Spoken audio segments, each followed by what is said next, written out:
that's the changing world we're living in. You know, it's that funding. Yeah, and so does it have to be equal now?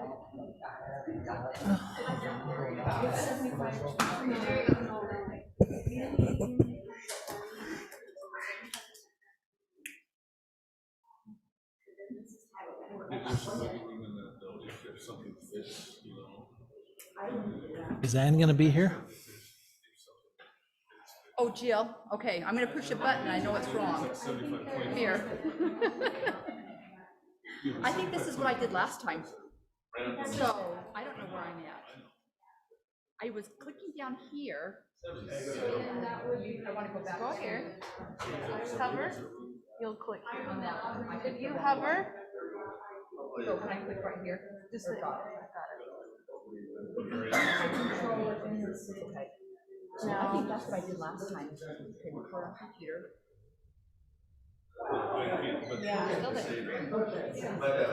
Either There she is. this, or if you hover, We can start now. Okay. I think last time, I think I clicked on. We that. can 3 start minutes to now. spare. We had the problems, and so I think that's what. Oh, so we're live on YouTube. That's where your name is. you're good to go. Thanks, Jill. Hi, Dave. How are you? I'm not gonna sit all the way at the end. You don't want to be a low ranger tonight? Ready? Ready. Are we ready? We've got 2 minutes. Oh, I got 2 minutes. I was looking at that. Oh, yeah. Yeah. I'll get it out though and turn my sound off. Good reminder. That's a good reminder. Where's the mayor tonight? The mayor is at. He's not well. That's not good. Texted me like 15 minutes ago and he said I was going to zoom in, but No. Normally you don't get any. so I'm at Instacare. That's terrible.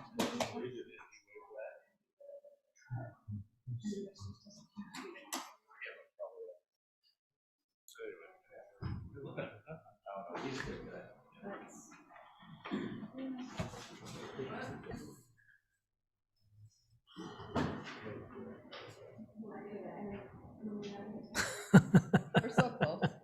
No technical issues. I'm waiting for the look. Miraculous. Okay, I'll let you know. We're 5:59. okay. 6 o'clock. All right. Welcome, everybody. We appreciate your all being here. I would like to call to order this City Council meeting for the City of Pleasant View on August 24th, 2021 at 6 o'clock. So we'll begin. We'll start with the Pledge of Allegiance and then opening prayer, reading, or expression of thought by Councilwoman Yuri. All right. The audience, please rise and repeat the pledge. I pledge allegiance to the flag of the United States of America and to the republic for which it stands, one nation, under God, indivisible, with liberty and justice for all.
And I kind of chickened out, and Sarah's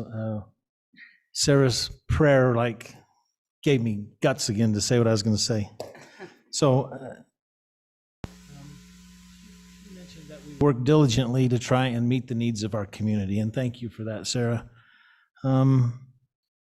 There's been I love social media and I hate social media, because you can read anything that's there, you can read a couple of different ways. And so it's kind of hard to really know what people mean when they speak out on social media. But some personal attacks towards the council, and specifically to certain members of the council, which I found appalling. And I just want to reach out to every citizen in Pleasant View, those that are listening and those that are here, and be sure that you understand that we represent you. And if you have ideas and you have ways of doing things that we're not doing, please reach out to us, because we are very, very open. There's not one of us that isn't approachable. And we just want you to know that we're here to support your needs and do the things that we want to do as a community. I mean, we are Pleasant View. It's not us. It's not the people in City Hall. It's all of us together. And so for those who, and additionally, I wanted to reach out to those and thank those who positively responded to some of those posts, the negative posts, and thanked us personally for the work that's being done. And they recognized personally and collectively those who have contributed so much to the welfare of Pleasant View. So I'll get off my soapbox. Next thing on the agenda is the declaration of conflict of interest. Everyone's had a chance to look at the agenda, and are there any conflicts of interest that need to be declared besides myself? Full disclosure, I have an item on the agenda, so when that comes, I'll say my piece and let you guys discuss and stay out of it. Next is comments, questions for the mayor or the council. The mayor is excused tonight. He did have back surgery and is not doing well tonight. He's been doing really well, but he's under the weather tonight, so he asked to be excused. Does anyone have comments for the mayor or council? And they'll be limited to 3 minutes. So Lori, if you'd stand at the end of 3 minutes, we'll.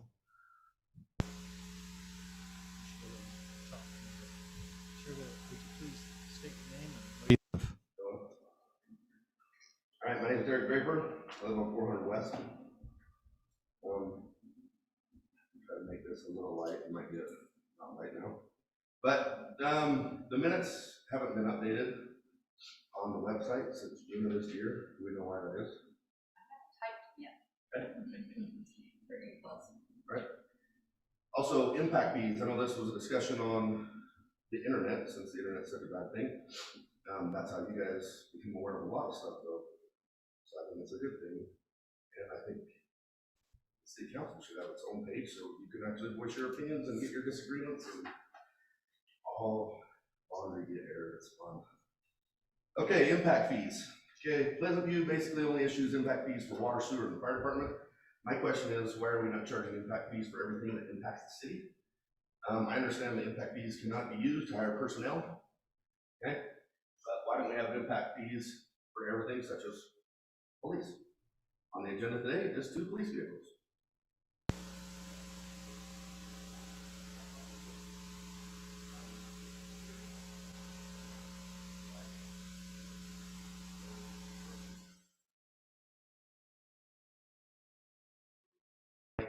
There's a lot of things. The fire department is on there as an impact fee, which charges every new home, but police is not. My question is why? Because that's revenue into the city. Public Works is not. Again, why? That's revenue into the city. Support staff is not. My question is why? Again, that's money into the city. My point here is we should be charging impact fees for this. There should be an impact fee for maintaining the city's website, which is never like updated, you know?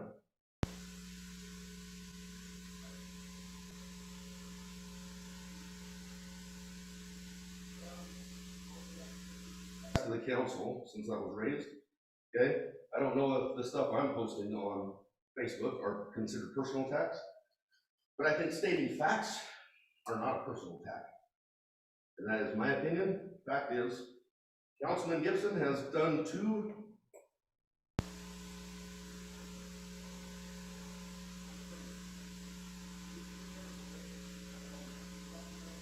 lots of stuff. Not saying that that's here. You look up the chain though, all the way at federal level, it's a massive problem. I'm a term limits guy, period. Okay, he served 2 terms, that's my issue. If I have another issue with him, I'm not scared to tell any of you I have an issue with him. I'm not scared to do it online or to your face.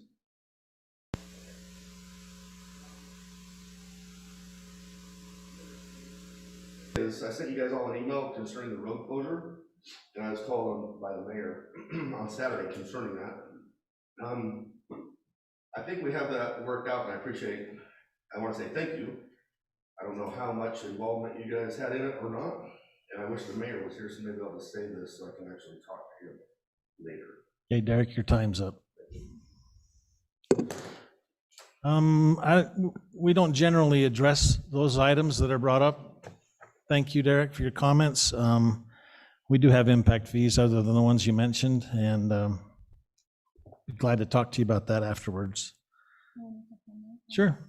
The state also regulates what we can charge, but we're legally allowed to charge for impact fees. We can't just say we need new computers and let's charge a fee for that, or we need new policemen. The state heavily regulates what cities and municipalities are allowed to charge for impact fees. And so the fees that we have on are generally pass-through fees for sewer and water, things like that. But the state, we can't just decide, hey, we want a fee for this. The state regulates it. So just as an FYI on that. So. All right.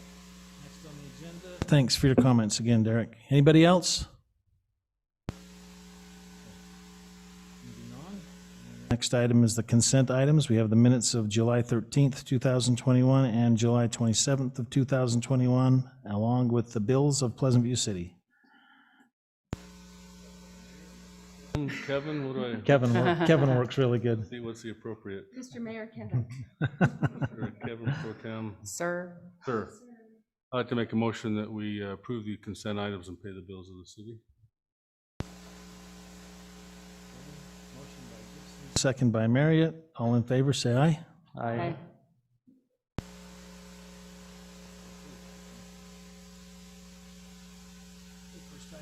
Agenda is discussion and possible action to grant an exemption to the home occupation conditions to allow a person other than a bona fide resident of the premises and to conduct activities outside the primary structure on the premises for a preschool located at 1091 West, 3050 North. The requester is Megan Clough. All right. Do you want me to go up there? Or is it Just so we can hear you. You can stay there if we can hear you. Okay. Well, anyways, we have item number 1 and number 2. I'm just going to do both of them at the same time. That would be Same fine. background information, and it'll save some time. So we have 2 home occupation requests.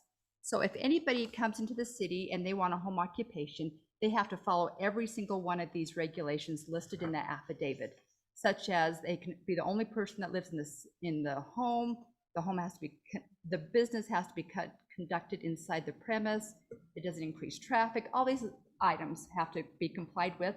If they don't, they have to come to the city council and you guys can grant an exception to any one of these rules. So both of these, so the first one we have is a preschool for Megan Clough.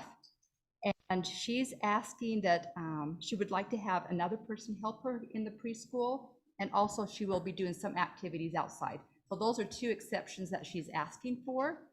And also with Kevin Bailey's business, he will be asking to have his son help him on the business, and also it will be conducted outside the premise. So you guys have the right to grant variances to these home occupations. So time's yours. That's for both of them. Just one Oh, okay. presentation, same info. We're just giving an explanation for both. Yeah, so we'll do Megan's first.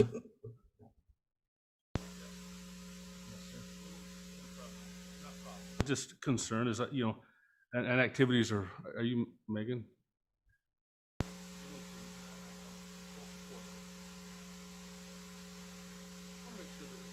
Side that they are hopefully in a gated backyard or something like that, so there wouldn't be any problems with running away or getting hit by cars or anything.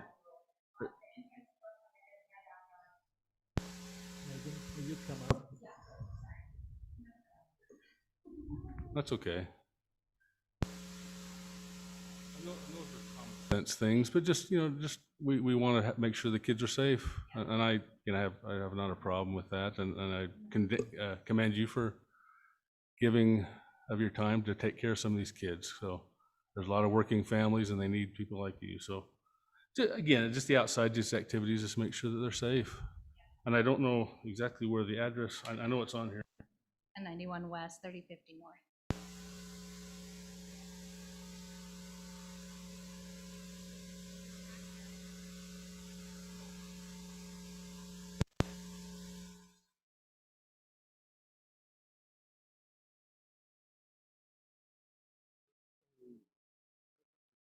Or other regulations for preschools that, I mean, assuming we have to address or are licensed to do that or at all, that's with the state? Only if they have a Business certain, license. Yeah, I mean, my worker that I have that helps me, she works just a tiny bit for me. I do a background check on her, and I pay for like CPR lessons, so we are always up to date every year on things like that. how many kids do you have? I think it's regulated by how many. 8 kids a classroom. So if it's over 10, I think then you have to get a state I license, think something so. like that? I just read off what it said. It said 8, and that's where Gotcha. that's what I've done, so.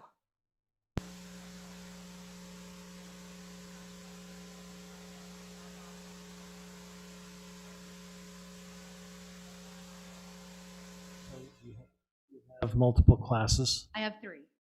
So 2 in one day, and so 2 will be like on a Monday, Tuesday, Thursday, and then another class will be on a Wednesday, Friday, just the morning session, so.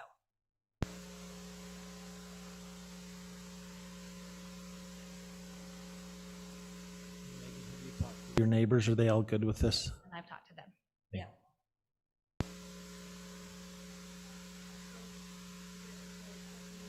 Allowing someone else to, be an employee, and the other one. Outside. Some outdoor. And they'd be Doing outside. Activities outside, okay. We expect them to be outside in December, in No. January. Only with coats, jackets. Yeah, and like I said, it'll be strictly just in my backyard, anything that we do. I'm thinking more like grass time, like when we do messy science experiments, things like that, so. Mud and have fun. Right, and yeah, enjoy. sandboxes, things like that, Take yeah. away the electronic devices, other than, I guess, computers or whatever. Well, but we don't even use computers. Let so. them play and have a Yeah, good time, because yeah, the so it won't be kids need anything in that. front yard, anything like that, so.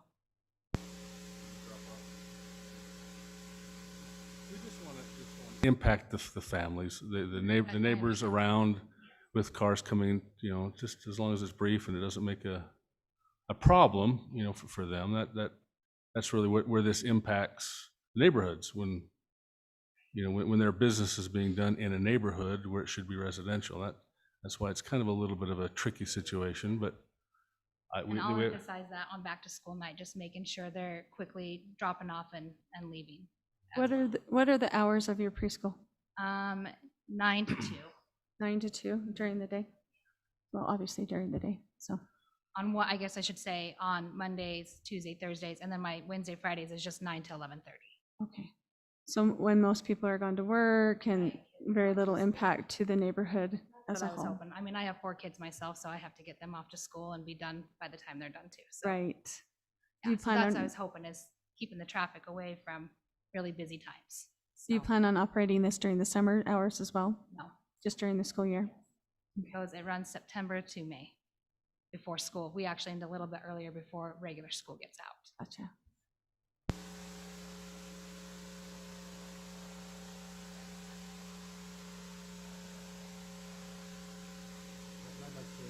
Motion that we grant an exception to the home occupation at the residence of 1091 West, 3050 North.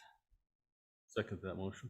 Or you want to list the The items? 2 right there, Yeah, I have to state the items. Person. Oh, to allow a person other than a bona fide resident and the premise and to conduct on the premises and to conduct activities outside the primary structure on the premises. Okay, we have a motion by Marriott, seconded by Gibson. All in favor, say aye. Aye. Motion passes. Thanks, Megan, and good luck. Discussion about same thing, Kevin Bailey, same conditions.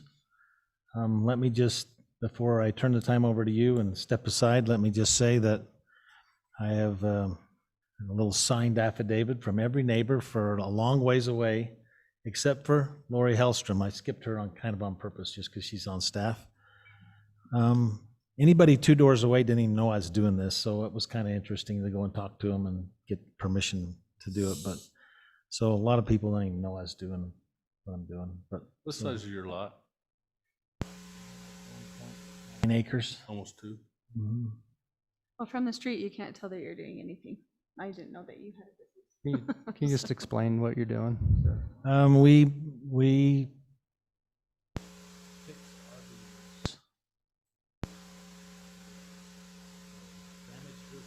water damage, we repair them and fix them and put a sealer on them that makes them last forever. So there's other businesses on our street that do the same thing, and we just Kevin, how many RVs do you do like a week, and where do you actually do the work itself? we have a shop behind the house that we it's the barn, it's the man shed, and we do the work in there. Sometimes there's RVs that come that are too big, won't fit, so we do it outside.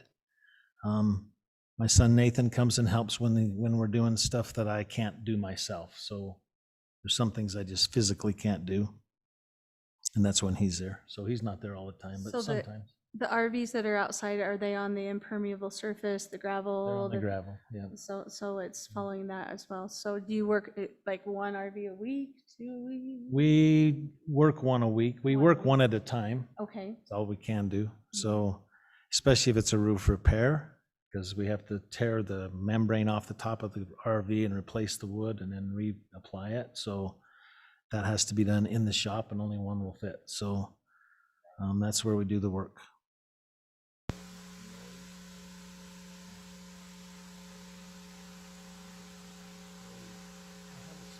Shop in that facility that we cut the wood in, that's all inside.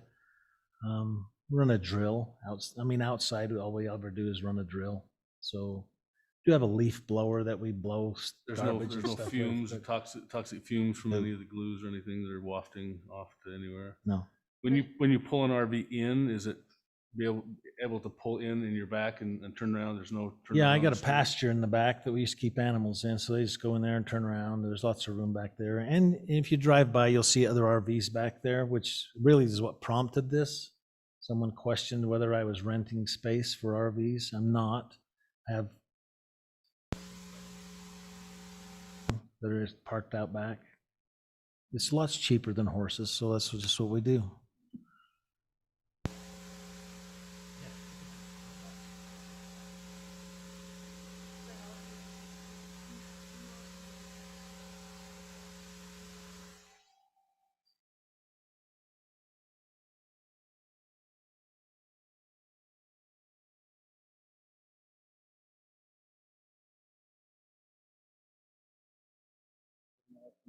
And that we grant an exemption to the home occupation conditions to allow a person other than a bona fide residence of the premises and to conduct activities outside the primary structure on the premises for RV and miscellaneous repairs at the address 3061 North, 1000 West.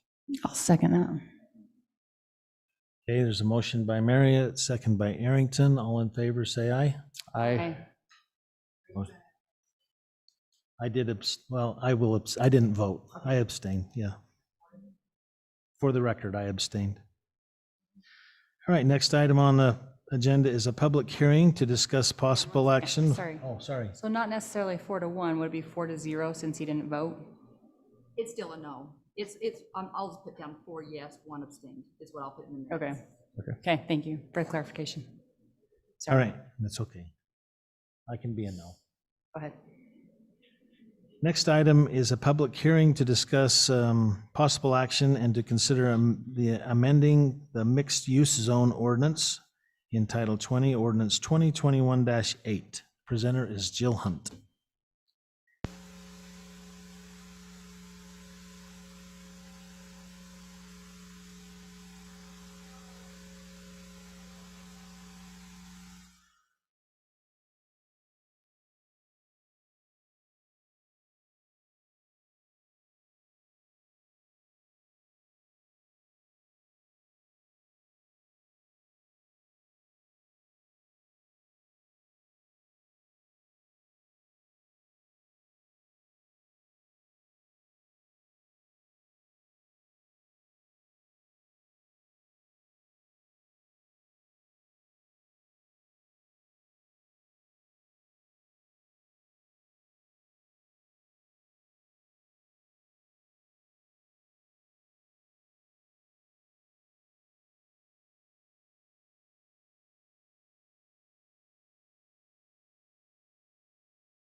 Mixed use these, here's 2,700. The green right here is mixed use these.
They decide to build up and, like we have in Ogden City where they have like businesses below and then they build apartments up, that would be more than 25%, right? Are you talking about footprint 25%? Are we talking about square footage? And So the It's- square footage, the minimum living space is 900 that we will allow. We can only go so high in Pleasant View. We don't have the capability to go too high because of the fire issue. We don't have a ladder.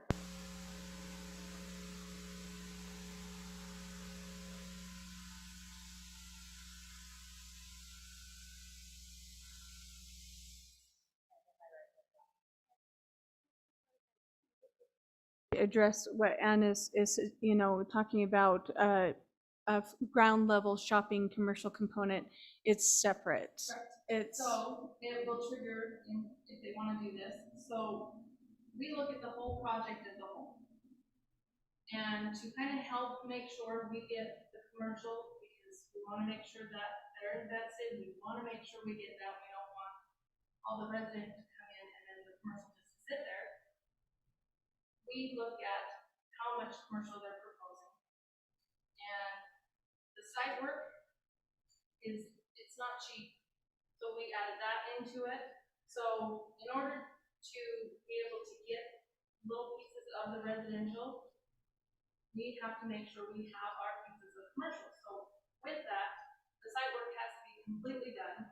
That means all the lines to the pads where the commercials would be, right of ways or anything that, depending on how the site is for the project. And the first building permit for the commercial has to be issued. Once they have that, they can go up to 33% of their plan residential. So again, it's 25% of the whole project. In order to build anything within that residential, they have to have key components first. And then they only get a small percentage at a time. so it's a phased approach, and it's typically 3 phases that we broke it down into. And in order for them to get more residential out of their 25%, they have to have 33% of their planned commercial have a CFO, which means it's completed, they can occupy it, they just need their business license, they can start. Certificate of occupancy. Sorry, Yeah. acronyms are hard. Mhm. I just keep going. So once they get to that 33%, they can have 67% of their residential.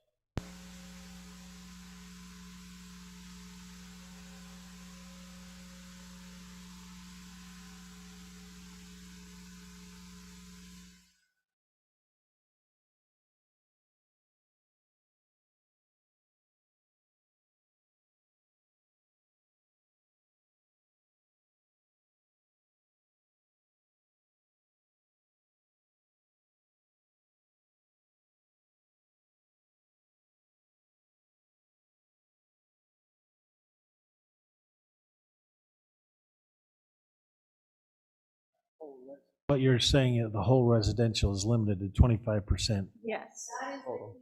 of each Ke- project. Kevin? The idea was to make sure that residential doesn't take over the whole project.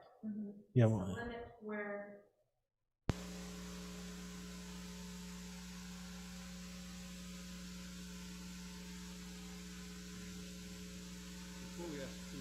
I'd like to possibly go to the public hearing and open that up. Oh, yeah, before that's we- a before we great get going. idea. And I want to, and I'll make that motion here in just a second, but just a little history for those who are listening and for those that are here. This has been a big issue for us as a council. We've had many people come and want to put in a bunch of apartments with a promise of commercial component at some later date.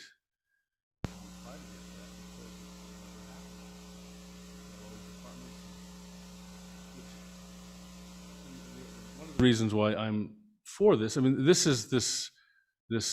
movement has gone to this. We look at, the Farmington Station, and some of these places do have a residential component, with a lot of people opting to move into an apartment. I've been a fighter for a home, private residence for a long time, but it's changed. And so I think this, and I don't know exactly if this is exactly what we need, but it's a great start. But anyway, I'd like to make a motion that we enter into a public hearing. Second by Arrington to go into public hearing. Sorry, spaced it. No. All in favor, say aye. Aye.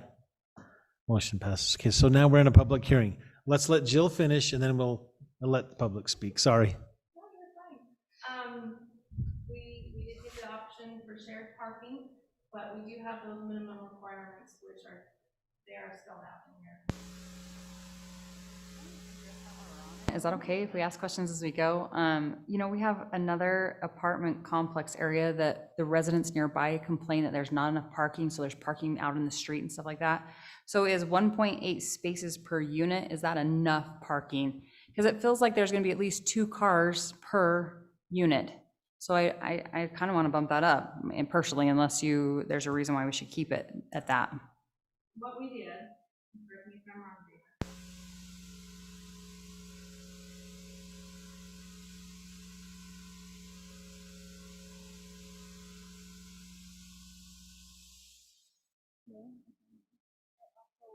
I'm working on this.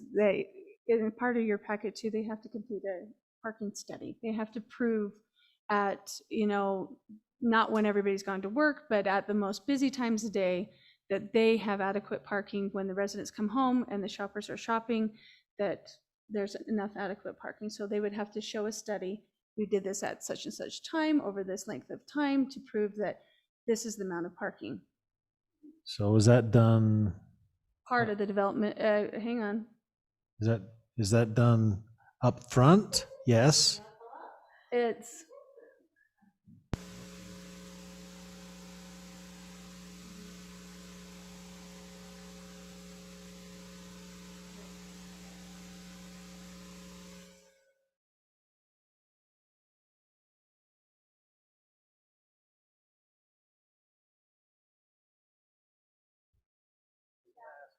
Get a 0.89 so car. it's more than that, but we looked at Layton and some other areas that were heavily populated of how can we make this work? And, Dana consulted with other people in the office and just, it came up with a really good product, especially if you have a mixed use of apartments and grocery stores and whatever.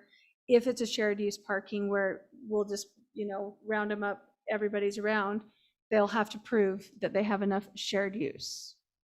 But if it's just for the residential component, then it would not have to be, with a study. The goal is not to have a city of parking. Right. Agreed, I just can't think of any household that wouldn't have 2 spots at least. Right. Like, it's 2 and more, always, Just different time, though. Kevin? I wouldn't want to reinvent this. I mean, these are statewide, these types of things. I know we're making it a little bit in a particular zone, but is that 1.8 or 2.5, whatever it is that standard with these units? Because if you visit, just like Ann was talking about, you visit some of these places, there's no place to park. It is horrible. And that is, I mean, it becomes a congested nightmare because you have people going in and out, and you just, and to shop. I avoid some of those places, some of those shopping centers, if I can't find a nice, easy place to go. So it is a. I think, Find at least a few places within some of the apartment complexes where some areas are not that populated with cars. In our Weaver County area, it does populate a little bit more. I don't know why, but they do. Well, everybody likes a car, and they have to. We live a long ways away. We don't have a good bus service. That goes back to my we used to UTA have a Yes. car runner and a UTA. screaming. Because I know developers. I mean, that's a parking space is not making them any money. I think that's part of this because this is a phased approach, because this is a step-by-step, it requires them to come in a lot and have a lot of conversations to make sure it's working, so we don't run into all of these loopholes that other apartment complexes have and whatever. So they have a lot of conversations to make sure that we have a full grasp on this too. Okay, And yeah. you're right. Parking doesn't give them money. So most of the time, they might try the shared parking, which that's why we require that setting. So have we talked to some of those other entities, cities, whatever, that have this, Layton or Clearfield or some of these places that have this type of an area that they're putting in, to learn from their mistakes, to see. I mean, we're kind of inventing this for our own. Well, I'm not saying inventing it, but we're trying to mold it to fit something that I don't want to have necessarily. We want to make sure You want your commercial. Well, we definitely want commercial.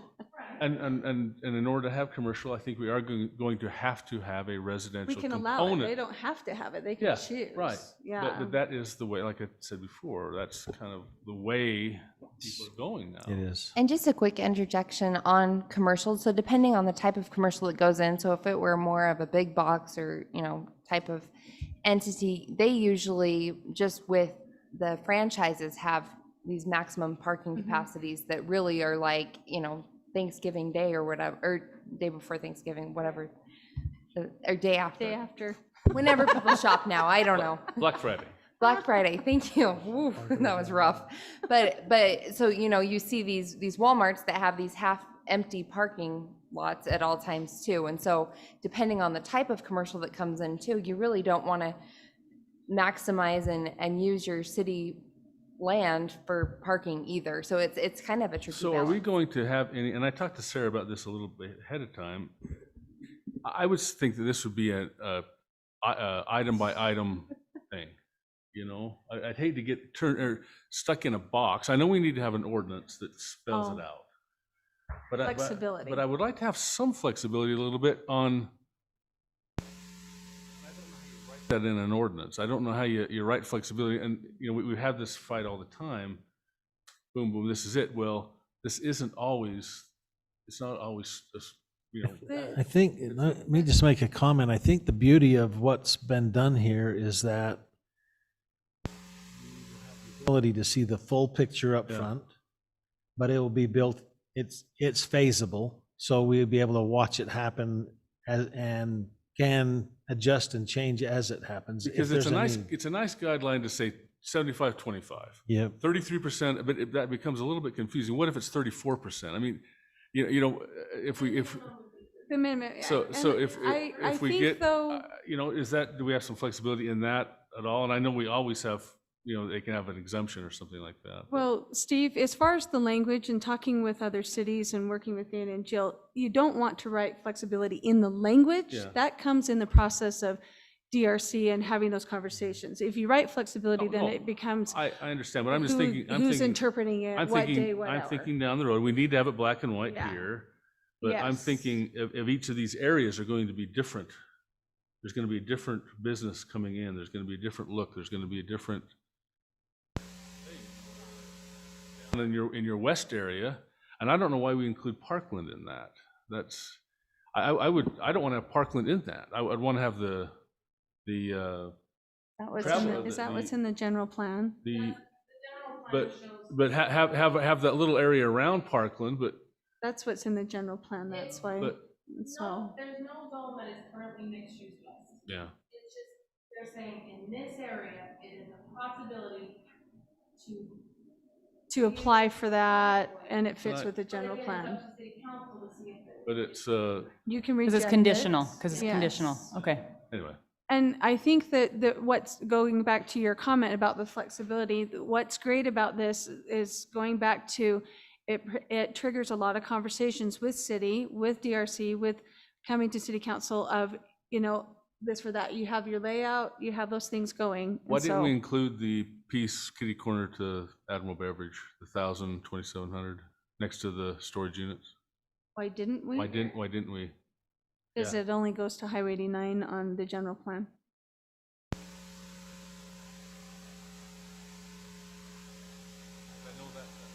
It's been brought up several times, and it hasn't fit the. There's a potential person, that's all I can tell you, because I don't have an actual application. That's fine. We're working on some things. Okay. good Yeah, enough. I think that was left out Yeah. for a specific reason that we can't Yeah. discuss, so. I have a couple other questions, if that's okay. So it talks about office warehouse facilities. I don't have a page number on here. Sorry. Well, yeah, I do. Page 6. Page 6 says office warehouse facilities, small scale. Do we have small scale spelled out somewhere? Yeah. A lot of these older codes we have to fix, but trying to get this done. So can we define that? Yeah. So that needs a definition on it, I think. We can define small scale, absolutely. And then also, who's on the Development Review Committee? The development review committee would be Dana, the engineer, city manager, the mayor, the planner, public works director, subdivision inspector, and also the fire marshal. Okay, and do we have that spelled out somewhere? Yes, that isn't actually Title 17. Okay. Which would be our subdivision, which that's what it refers to. Okay, awesome. And then I had a question on page 8. It talks about uses. The following uses are permitted. It talks about bottling works but non-alcoholic. And I'm just wondering, like, if they're just bottling it, do we need to specify whether it's alcoholic or non-alcoholic? Is there something else that's holding us back in our codes on that? Like, There's state code with alcohol production. That I know. And they're rather strict with, like, compliance of having. Bottling without alcohol, you can hold it makes it easier. We don't have to I jump through. suppose they could come to city and ask for. It makes it allowable, an but they have to apply specifically, and Right. there are state provisions, and they have locations specific to schools and churches, and Okay. it kind of gets complex. There's a Even, tremendous amount of breweries popping up everywhere. So they could apply for that. to see absolutely. if- So yeah. it doesn't prohibit application, but then it also doesn't provide for it because we Right. can't guarantee it based on other uses that come in and may exist. Okay, while I'm on a roll, I'm gonna keep going if that's okay. So at the bottom of page 8, the following are conditional uses. It says contractor construction yards and/or facilities may not be located within 200 feet of Highway 89. So I question mark, why not 200 feet from Highway 89? To be honest, off the top of my head, I don't remember. I think that was just already written into the ordinance. Safety issues? I don't It's see on it. page Bottom of 8, page 8, number B, 2. number 2. Again, some of the portions are older, and we try to go through it as quick as we could to get Contractor construction yards and. as accurate as we possibly could. Well, I don't want to cause a problem if there's some issue that we want to keep them 200 feet, but I can't think of anything that would, So It's when, what? Do you have the new one, Ed? yeah. Where are you? It's on page 8. Well, I'm looking at the old one through the strike-throughs, though. I'm on the strike-through one. Yeah. Oh, because it's not in the. It's one on. that- It's on the new one. here. It's on page 7. Oh, it's on 7, okay. Oh, sorry, on the laptop, it's page 8. Okay. What did you say, Dana, if I may, Mr. Mayor?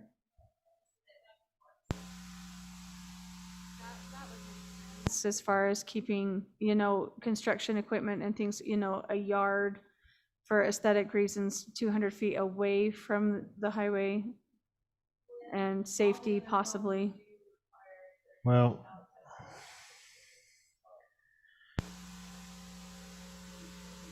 realize this is a mixed use, but we do have, in Pleasant View now, we have businesses that violate that 200-foot thing, so like on Highway 89.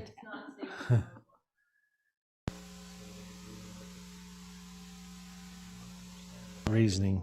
well, and I think these points are really excellent, and I appreciate the deep dive into the code because as staff, this is something that we've discussed, and to Jill's point right now, the intent is to really look at how do we allow for this mixed-use expansion, but one of the other projects that staff is taking on is really kind of a code cleanup, and that's something that we're Yes. looking at doing so that, these items that maybe aren't as relative to this specific discussion, but they are because it's part of the code right now.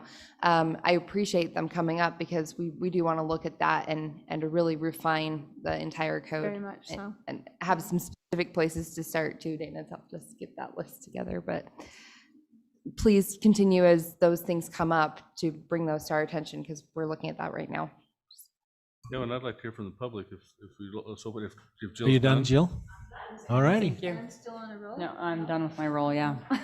right. Keep sending those my way in. Does anyone have any questions or comments, or have we tried to scratch everybody's itch? Derek?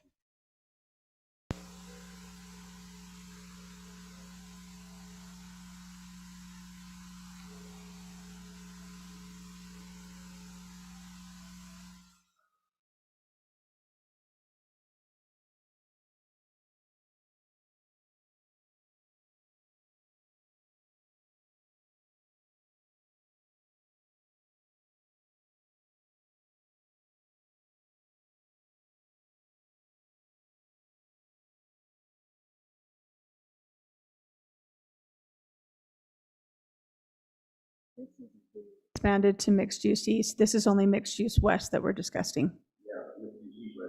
Yeah, but this doesn't allow a housing component right now. It does. No, wait, she's, Yes. Mixed-use west is the only one that allows for that. yes, All the other ones, we did not have. yes.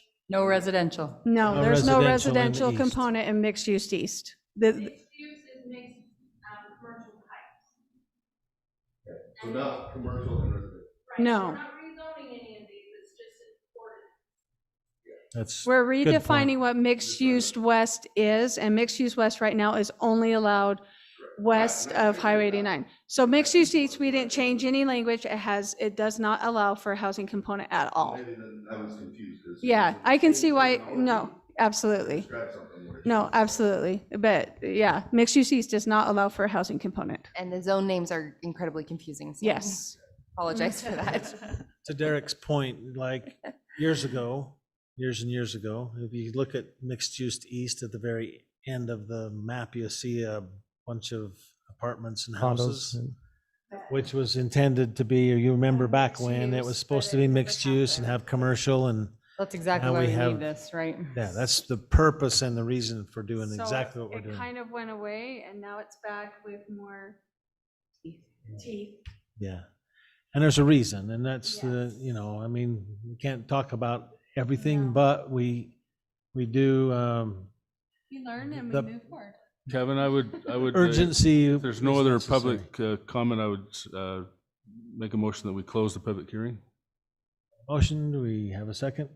I'll second the motion. If there's no more, I'm sorry.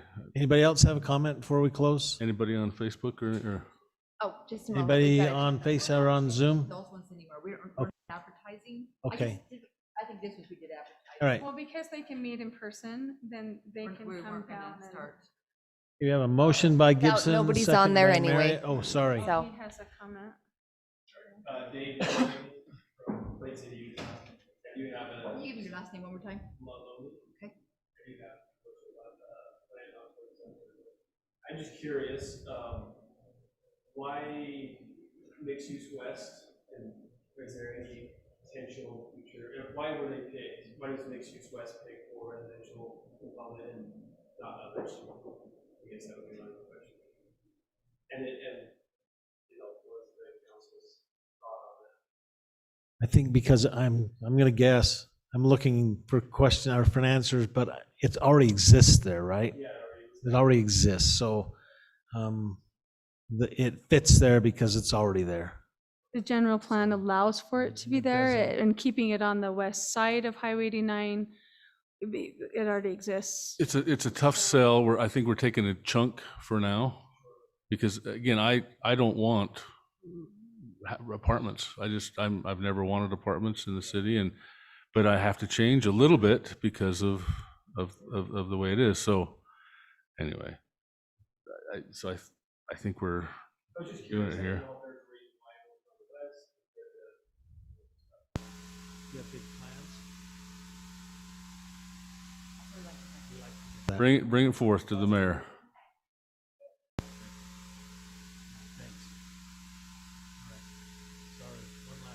Got a motion to We have a motion and we have a second. All in favor, say aye. I missed it. Oh, motion by Gibson, second by Marriott.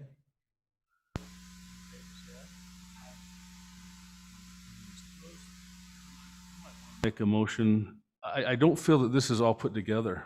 I feel like we have several things and I don't want it to be rushed. Just to go a couple more weeks and fine tune some of these things that may have been rushed. Jill, is that fair? I mean, I know we're going through, but some of these little things that are from the old ordinance, and let's make sure it's cleaned up and make sure it's a good thing. I don't want to say I'm going to approve this ordinance as with corrections going forward. I would like to Get it right the first time. I'd No, like I to state it agree- right. I and agree with you, Steve. I'm very happy personally with the direction, and I know Sarah's done a lot with it as well, of going forward, because it is a tough thing for me to accept. Well, we know we have to go this But direction. we're going in this direction, and so to have some things down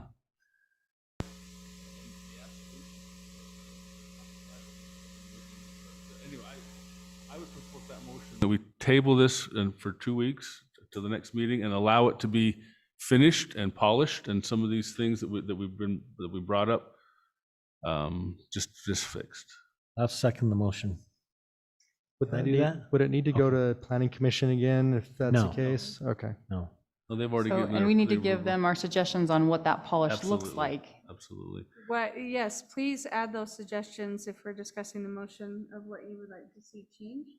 I just feel, and I know that, Or added or omitted. I know that Jill has been working on this really hard, but to go through it, I just feel we need to give her a breath, take a breath, go through some of the things.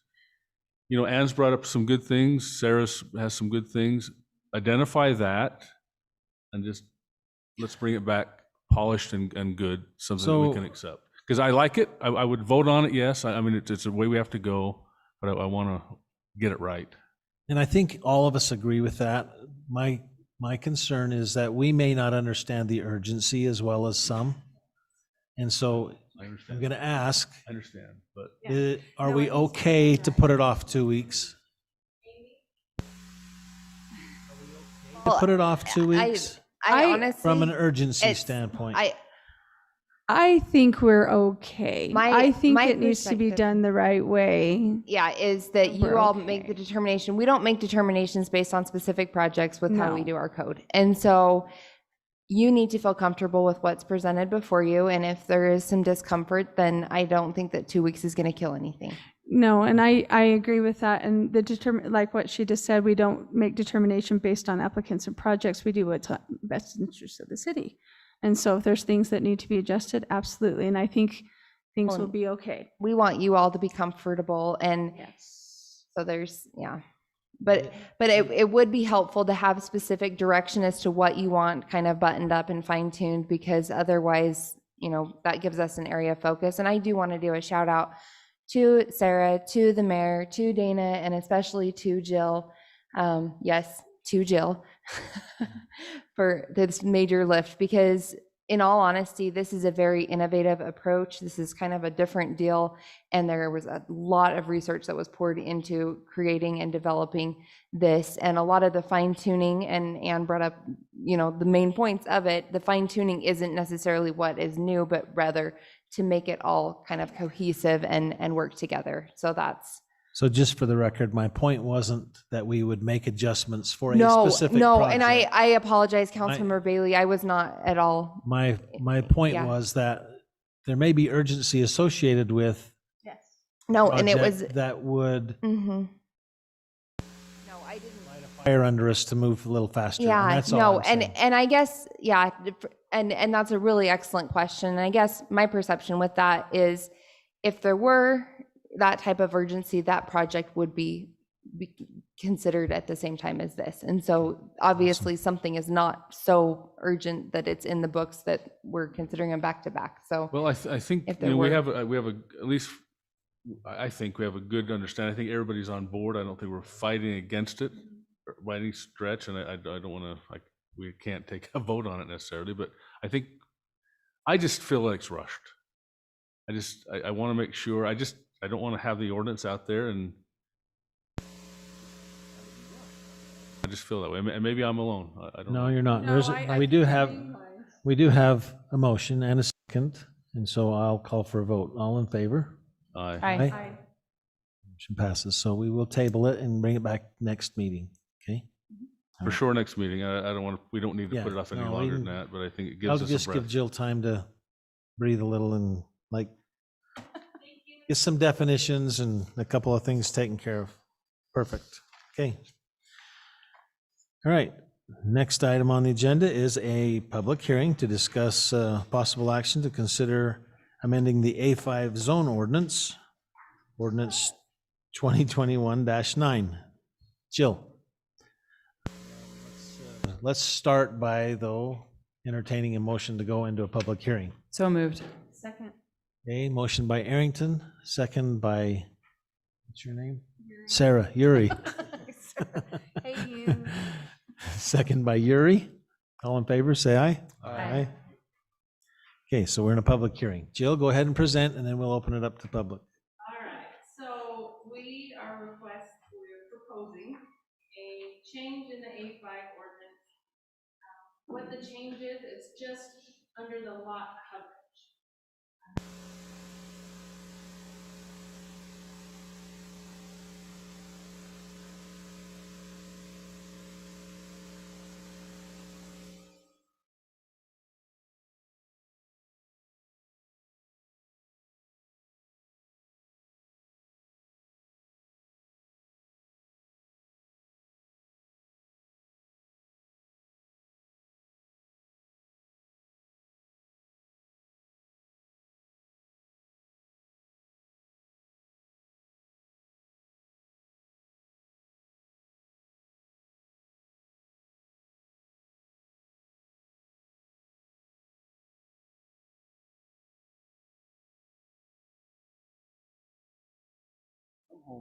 Than 10% of the 5-acre lot, however.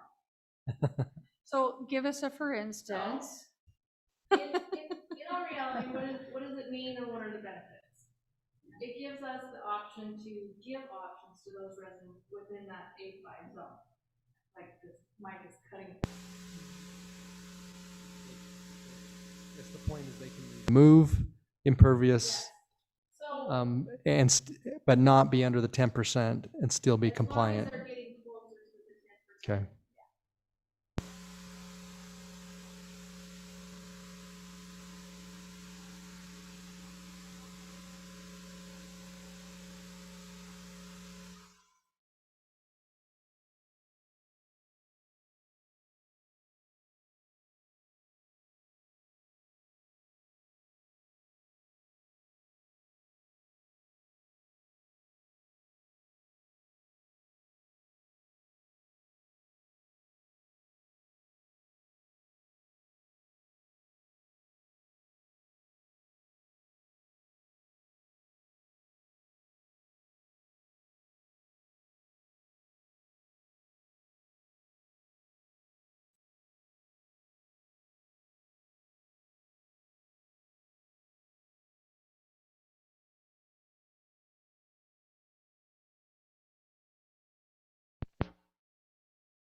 Now, with the current code, if someone wanted to replace something that would be less square footage, that wouldn't be workable unless they're going under the 10%, even if Yeah. they've been allowed prior. Say they purchased the home and it was already like this, and they want to be able to Change switch something. something out and still fall, go down, but not necessarily to 10%, but at no fault of their own, the house and the whole lot was already over the 10%. There's tons of scenarios that we could come up with. But for example, on this one, they want to do an addition. They're well over. So, trying to have our thinking caps on, thinking outside the box. We came up with an idea, and working with the resident, and that's the key component. We have to be able to work with that resident. The resident has to be able to work with us as well in order for this to kind of work. They're willing to take out this whole tennis court. And put in pickleball courts, right? Just kidding.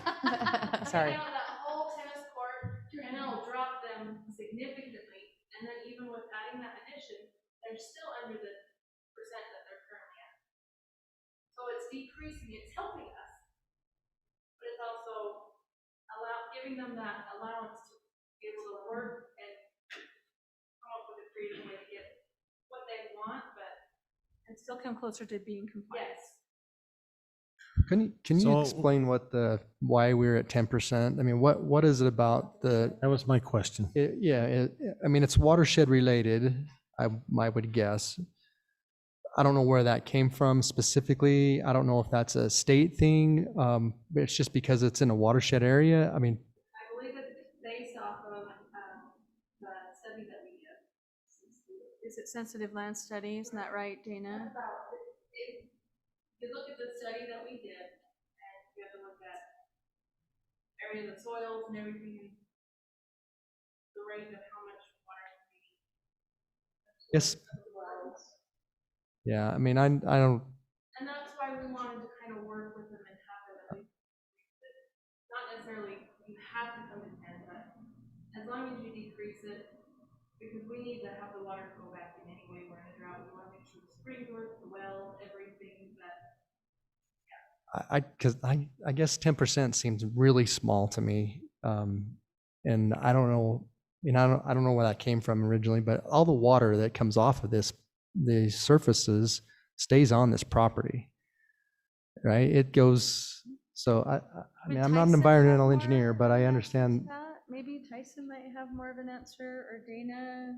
Well, all of these lots, I mean, they wanted to have one building per 5 acre, one resident per 5 acre lot. It wasn't so we could split it up and have two. That whole, the Snedden piece that's up there, the Pole Patch area, was to have one residential lot per 5 acres. And I honestly don't know where we came up with 10%, because you go up there, years ago, I went up with Tyson, and their manicured areas are much larger. They were supposed to have a 1/4 acre of grass for the water usage, and they have some of those places up there. Yeah, you're right. You are But very. it's way different than it is. So I have to agree with Dave here. You have a tennis court. The water's going to go off, and it is going to absorb into the ground. It's not like we're putting in a road. We're not putting in a someplace, because the water is there. But that's our recharge area. That whole area, the whole mountain is our water recharge area, and that's why we can't put. That's why we're looking at clusters. We're looking at these other areas to have a 10 acre lot, but we'll put 25 smaller homes in an area, so we still have the recharge. So that is the reason. I don't know where 10%. I think probably back in the 70s when this was written, 10% was a very large home, but that's what I said at the very beginning. They've gotten bigger and bigger and bigger and bigger to where they're. I actually like this idea, especially working with the residents. They're taking one thing, trading it for another, and they're still coming closer to compliance. And Yeah, I think it works. Well. I would hate to say take out that tennis court. Too. So would I. I would say, but that goes back to our 10%. But that's like our 75-25. I mean, that's a number we're putting out there. Well, I have another resident that actually has been emailing me this week. They want to have a huge barn up there.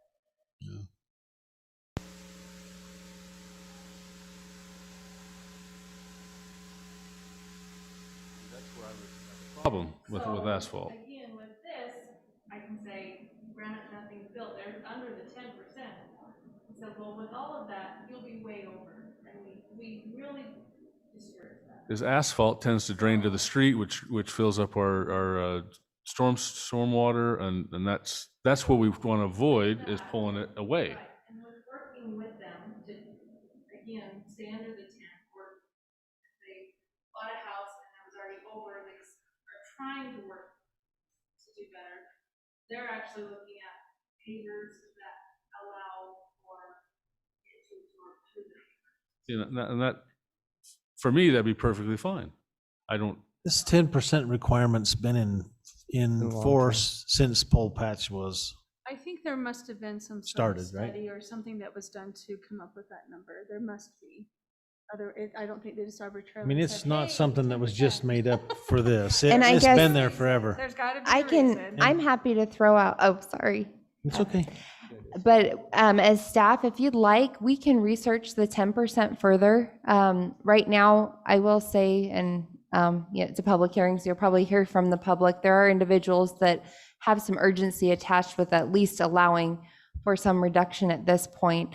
But again, I think that's something we can look at. We can analyze a little bit more and get you the information back as to what the reasoning was for the 10%, or maybe that needs to be adjusted. Maybe that's old, or maybe there's really good reason. The reason why we have a 5 acre place, 5 acres area, is because of our watershed. That's the real reason we have restrictions on building up there, is because of the The water recharge area. So as things affect that water recharge area, that's what we need to worry about. But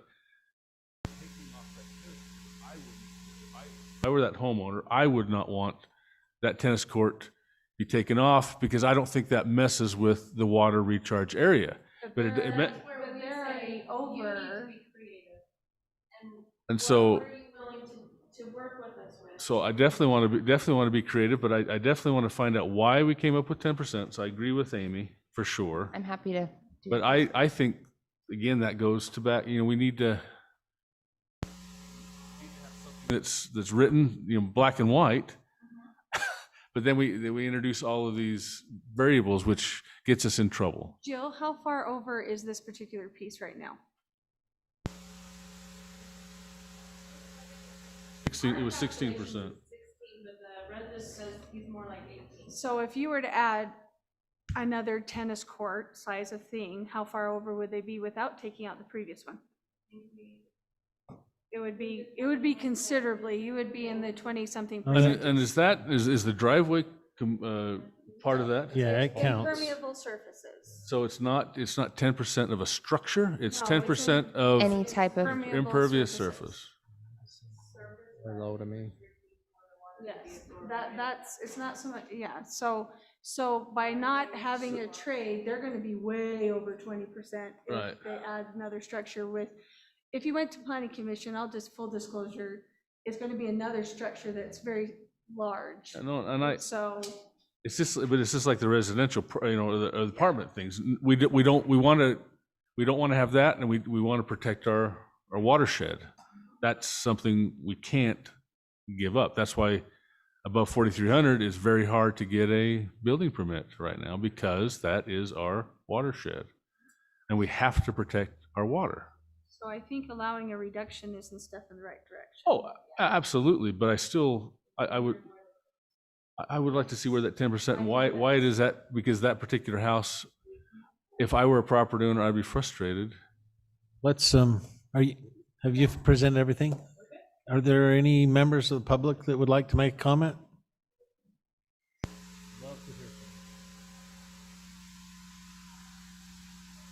Beautiful home and that beautiful tennis court are mine. Oh, nice. Oh, then we need to take that tennis court out right away. This, honestly, this is not a tennis body. Now, wait a minute, we didn't say that. It's not one of my gifts.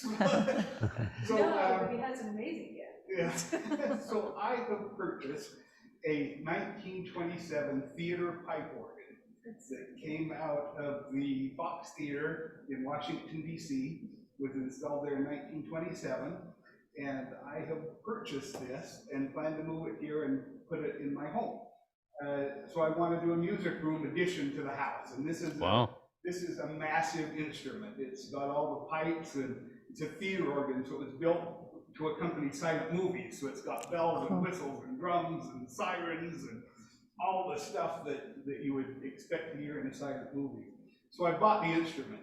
I got it, it's secured. I went through the process. I had a music room drawn up. Just for the record, it's 3,000 square feet approximately, so it's substantial. Got everything all done, took the plans, came to Jill and handed her the plans, and a couple weeks later she called me and said, no, we can't do it. By my calculation, when I moved into the home, it was probably, and that was in 2017, it was probably covered to 12 to 13% when I purchased the home. Prior to now, I actually applied for a building permit, received a building permit, and built that second shop, which I probably shouldn't have.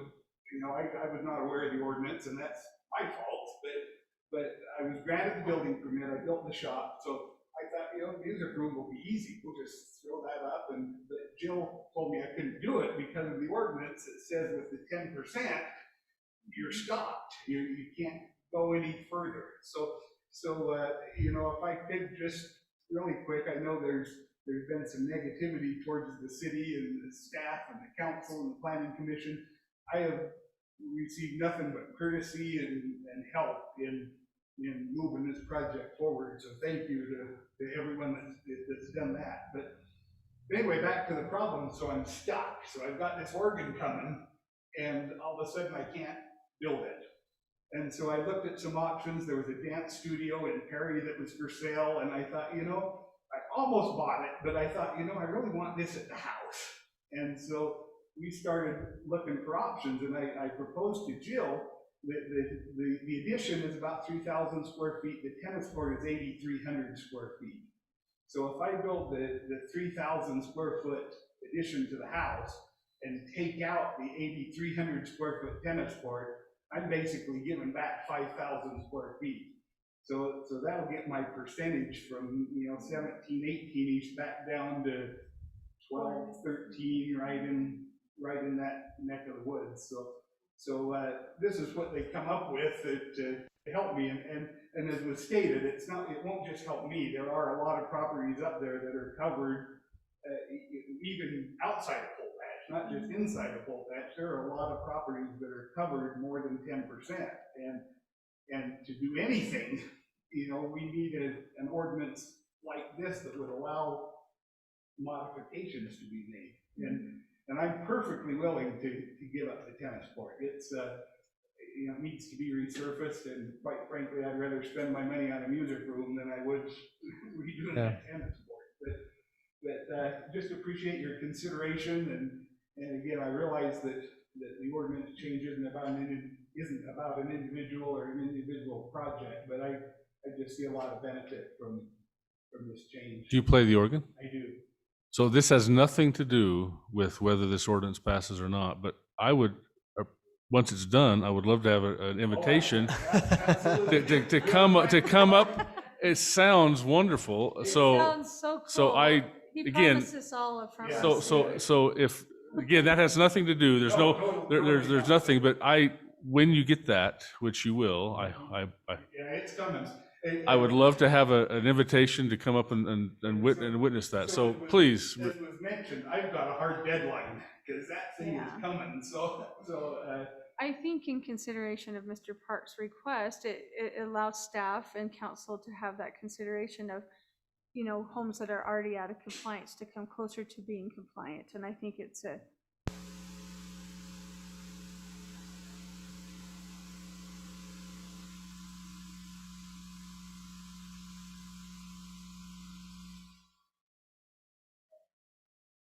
in that building, and I take care of that. Oh. It's just going to be fun to have one at my house. So Hooper has Hoopernacle. What's this one going to be called, right? I know Hal very well, so and I love Hal, but this is going to be way cooler than I just say something about the 10%? Yeah. It probably did come from Bryce Montgomery. He was a hydrologist that did this study for that sensitive area overlay. And I'm probably 99% sure that that's where it came from, is his study. He went into that sensitive ordinance. Way back. There was a study, yeah. Yeah, sure there was. I like how you twisted the research instead of the study, right, Amy? no, but that would make sense. Hydrology doesn't necessarily, actually it changes with drought conditions and And whatever. that's how over Lori's time. so fast, we don't need a study. Based on was the We study. have Lori, we don't need anything else. So, okay, Is there- so. go I ahead. just am wondering if, maybe we do this in the interim, but also I agree. I think we need to look at the 10% and just see why and where that came from. And is that even something that, so I want to, if we do pass this, I still want to address the 10%. And I'm happy to make a staff note, if you want to include that in your motion, that, we can absolutely bring something else back, or even just kind of a workshop Your discussion explanation, on more what information. it is, and see if you'd like to look at revisiting that. Kevin, if there's no other public comment, I'd Any, go ahead. It's okay. Fine. Anything less than By 45 the minutes way, is sorry, I fine. didn't get your text till later, I apologize. So- My name is Chad Wimber. I'm a long-time resident. Live on 4350 North, kind of kitty corner from the new fire substation. And full disclosure, I'm a friend of Dave's and a great admirer of his, and I'm really excited, hoping we can bring this project together. So I actually jotted my notes down. I sent an email to Sarah, so I'll just read them. That'll keep me short, concise, and to the point. But I wanted to lend my voice of support to both the city as well as Dave Park regarding the proposed changes that will directly impact his plan to add to his home and fulfill one of his biggest dreams at the same time. From the standpoint of the city, allowing him or any other resident an exchange, so to speak, that would permit the addition to his home while actually reducing any negative impact to the land and watershed surrounding it. Seems like a win for all sides. So kudos to all of you, to those who are envisioning a way to restructure the existing ordinances and are currently working to make this happen. Thank you. From the standpoint of Dave, I have gotten to know him well enough to understand that what he is proposing to create will be a most unique and valuable addition that will be a source of great joy, not just to him, but more importantly to him, for a large portion of this community and beyond. He has the means and the vision to make it happen, and knowing well that he has been one of the most selfless people I've ever met. His greatest joy will be sharing with others. Thank you. Regardless of the outcome of tonight's vote, I want to thank the council and the planning commission, the mayor, and anyone else who's been involved in this, just for opening this up to discussion. I think that's the right thing to do. I realize that changes like this involve time and effort and compromise, and even a little bit of a willingness to color outside of the line, so to speak. But I believe that those of you who are involved in these proposed changes see a way to protect and preserve the city that we love, while also allowing a way to enhance the sense of community that is very beautifully powerful here. A beautiful neighborhood and view brought my family and me here 23 years ago. It's this sense of community that has been responsible for our resolve to stay. So it's my hope and recommendation that these proposed changes will be approved tonight. Thank you. Thank you so much. Well written. Thanks, Thank Chad. you. I know you're gonna address that 10%, but has any, like everyone's doing charging ponds now, right? Being what? Charging ponds? Everywhere. Drive around, you have ponds everywhere. Everyone has them. So like this example right here, the biggest, if I'm understanding this correct, the biggest problem is basically the asphalt. So if you made a charging pond and I ran a gutter into it. You're talking about a retention pond? Retention pond, but the water's just gonna go down. And from what I'm hearing here is, whatever you call it, the asphalt's the problem. Hard surface. Well, it's part of the problem. Impervious. Right? Impervious surface. Okay, well, if I put it and I run it into a drain and drain it into a charging pond or whatever you want to call it, it's not a retaining pond, it's charging, because it's gonna just flow right back in. Like, shouldn't that be a possibility to just keep everything here up? I was just saying that you're referring to retention ponds around the community, right? They're intended for heavy runoff. It's what it's for. Yeah, that's all I'm getting at. Well, there's a difference between. There's detention basin and retention basin. But I think where he's headed is, and I think maybe it's a good idea up there, right? Like in this situation, rather than making people tear things down, the compromise to get to this 10%, could they not add a retention basin that is going to accomplish the same thing as moving stuff? Can we ask Dana, as a civil engineer, what the pros and cons of that perhaps? Do you mind? Or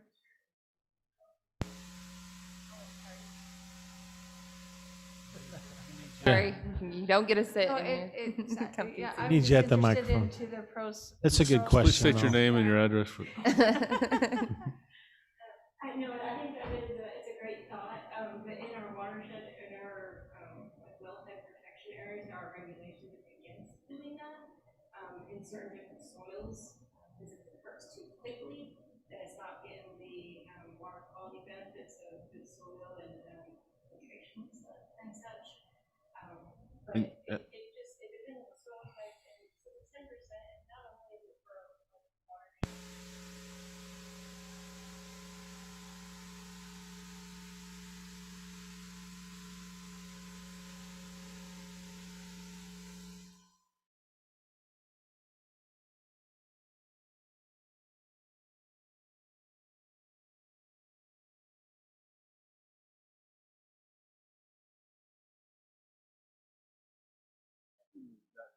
Creates like asphalt. I mean, if you run off asphalt and then you run all that into a place, then there's a lot of oil that's there, so there's problems with that. Do we Anyway, ever do French drains up there? Is that something that is allowed up in that area?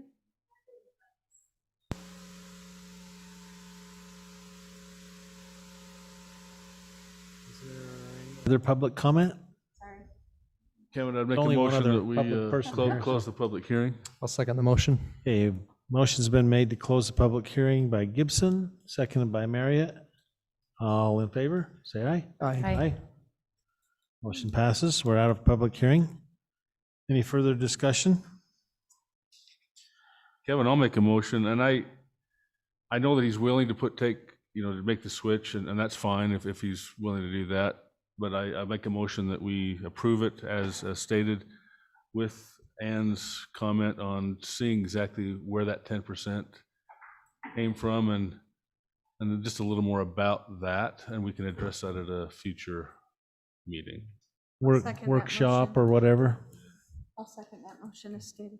Okay, motion by Gibson, second by Yuri. And that is ordinance 2021-9. It is, so it's roll call, right? Yep. I believe so. Let me see what order the names are. Sorry, is it roll call? Yep. Well, I can't see that it's on here, so I'll Harrington, just go down the Bailey. line. Go down the list. Harrington, Yes. Bailey, yes. Yuri, Yes. Marriott, Yes. Gibson, Yes. motion passes. When's the party? We expect, The ordinance, we're going back to disassemble it in May, so we've got, a little bit, but it'll take probably a year to 14, 15 months to get it back together, so. Okay, just let us know. Yeah, I'll write on, yeah, Where is it coming from?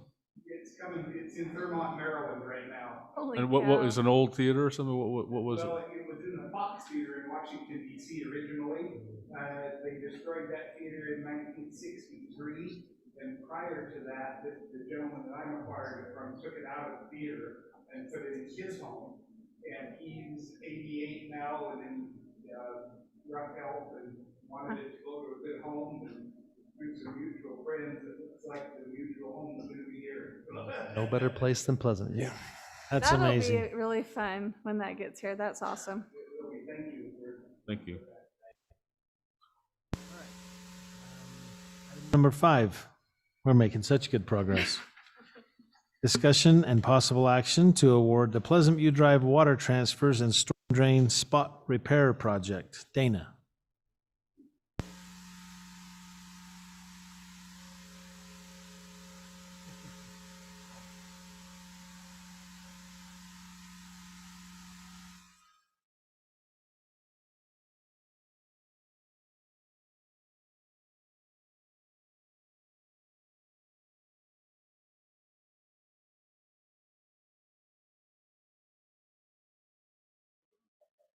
We already, was this a different line? It is, actually, it did get it. So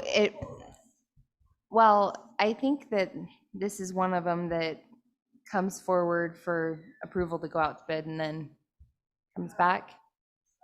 Thought we did a section of it. So we approved it for bidding, maybe? I think it might have been on last council's agenda, but we did have some information for you to make. I remember Tyson saying it's not ready yet, and so Oh, he did. He okay. He pulled pulled it. it. did pull Okay, it off. sorry. Yeah. I'm impressed that your memory was that good, Steve. Well, I remember him talking about getting rid of that chunk of old pipe that On Pleasant View Drive. Yes. that rotted up and clogged everybody's things, and I thought we'd put that to bed. No, that's, so go ahead. So this project's gonna do that. Oh, good. Keep going, you're doing good. So let it be written, so let it be done. So what we put the project out to bid, we had 3 bidders. We took a base bid and we also took an additive alternate. And the additive alternate involved 3 transfers over to Bonus system. But unfortunately, we weren't able to make that work just yet. There's some things that need to happen first that might take some time. So we want to move forward with the base bid. The low bidder on the base bid was Middle Colson at $343,500.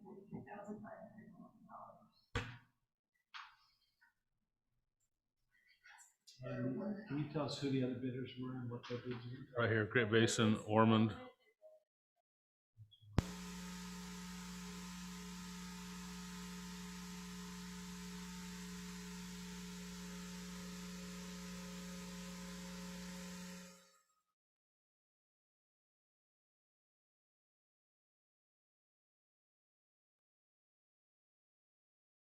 remember Tyson talking about it, so you don't have to go into too much detail, but is that like a block's worth of pipe, or how long is the length of the pipe that we're? Actually, not my height, it's transferring services.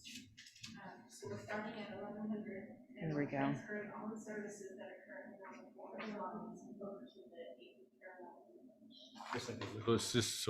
So we're gonna do away with the old line, and we've already got another one close. Okay.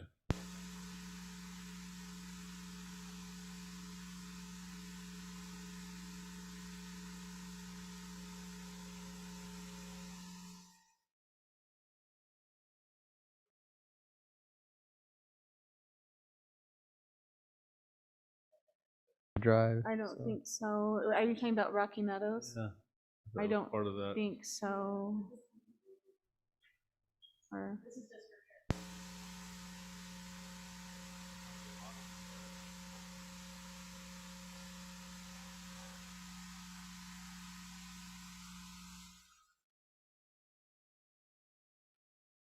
Remember we're going to Bona Vista, you say? No, we were. Or we're taking some from Bona Vista? We were going to try to transfer 3 over to Bona Vista, but we have to work that out more Bona Vista. Dana, what portion of Pleasant View Drive is this?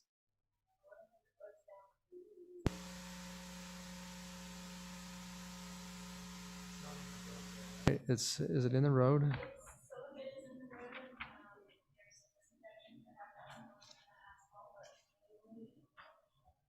Okay.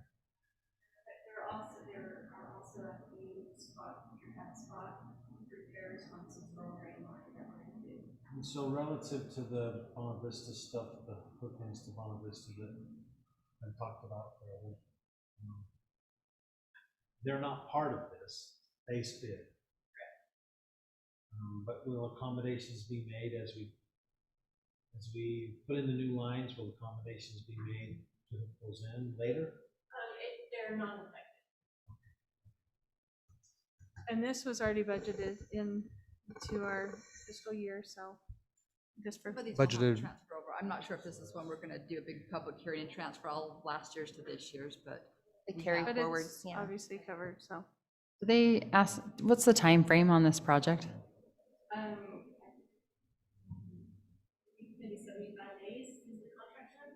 Okay. When we start.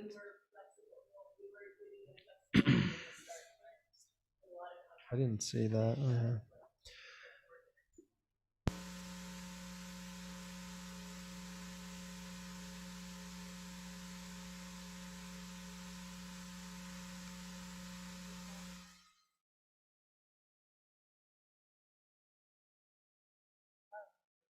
So that's what I was asking. Probably on board.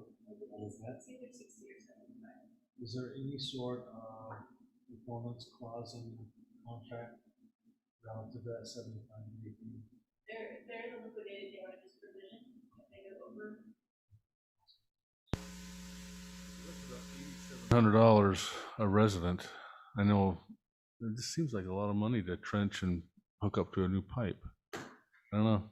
But if it's something that needs to be replaced because But is it's that, I mean, eroding. are we being stuck or having it stuck to us because the projects are few and far between, or is that just all? I think it was just right. It's, once you start digging into the project, it's.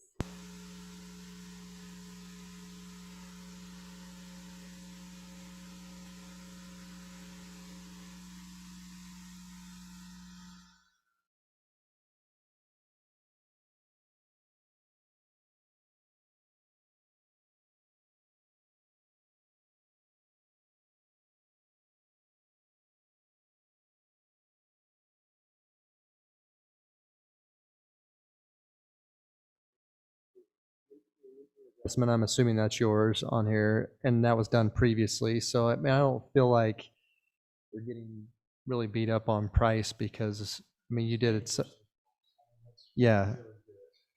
So, I mean, yeah, I mean, I know it's a difficult time to get contractors doing work, but it seems like, and that's the budgeted amount. Did we have that prior to the budget? This is, We actually have more than this Lori mentioned that they would have to transfer some funds from last year to put it into this year. No, it's been budgeted, but I can't remember if we put it in the last year where we have to transfer it Okay. forward. But or it if was was already second. in that line It item. was one of those things we've already. taken There's care of. funding dedicated to it. It's just which fiscal year it's in is the question. Yeah. Can I ask a question real quick? So two of the bids are just $3,000 away from each other. So not just looking at money, but looking at contractors. Is there any other thing we need to consider other than price on these two contractors that are so neck and neck? Like, okay. Very reputable. Yes.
Resurfacing that whole intersection, I mean, right now, so we've cut through it, we're gonna resurface it though.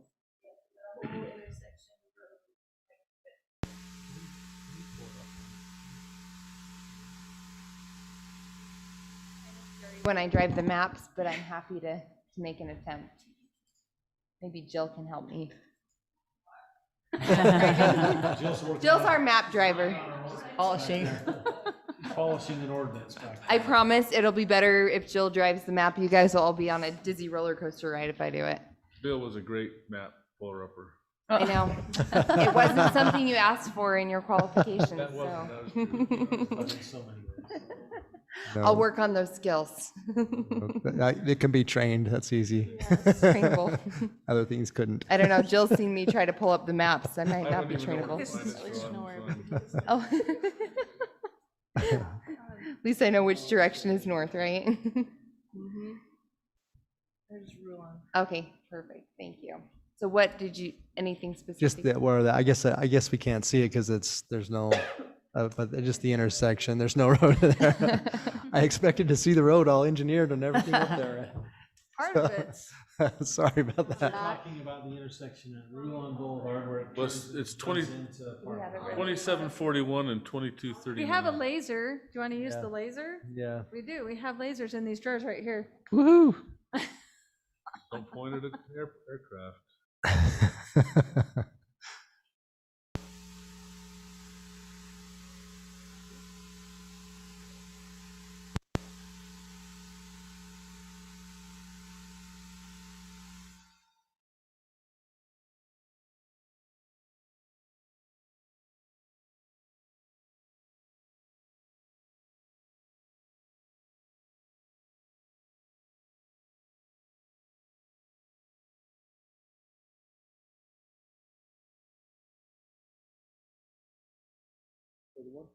But it already has truck traffic, probably not a lot of truck traffic, but it's the same. We're doing it the same as that one, right? Or that one probably doesn't have the depth in the, okay.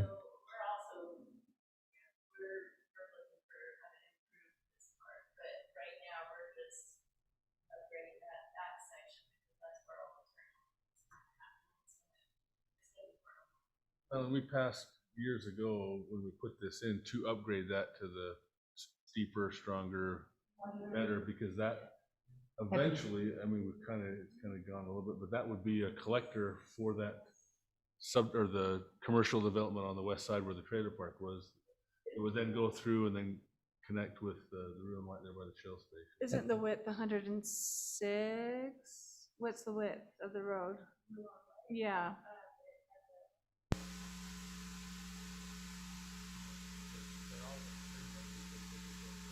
Right, so. And we have added a bunch of, we're striping Parkland.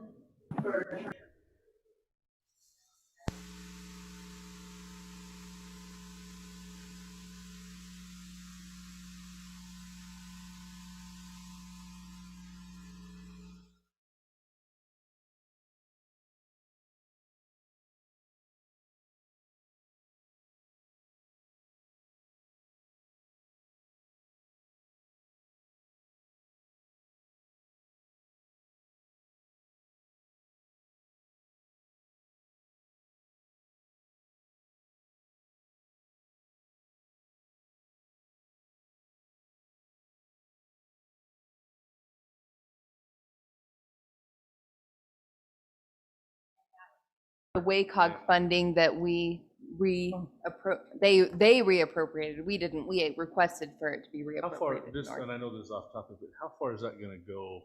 Can you point to?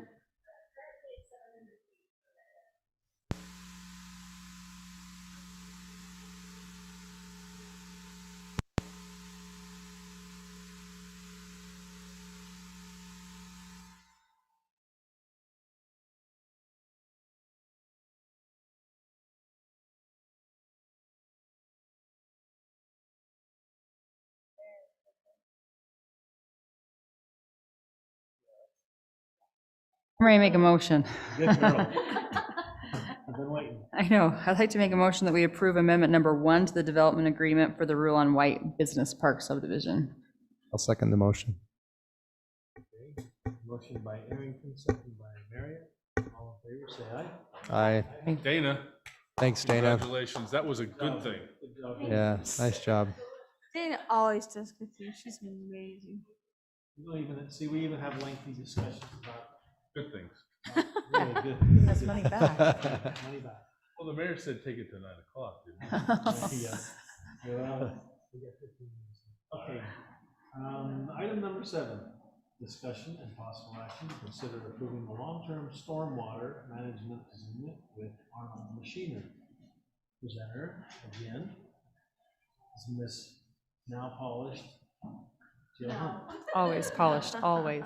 Are you still shaking? Are you still shaking? You're calm down. Oh, good. Let's talk about Arnold Machinery. They have machinery within 200 feet of Highway 89. Oh, great. That don't allow.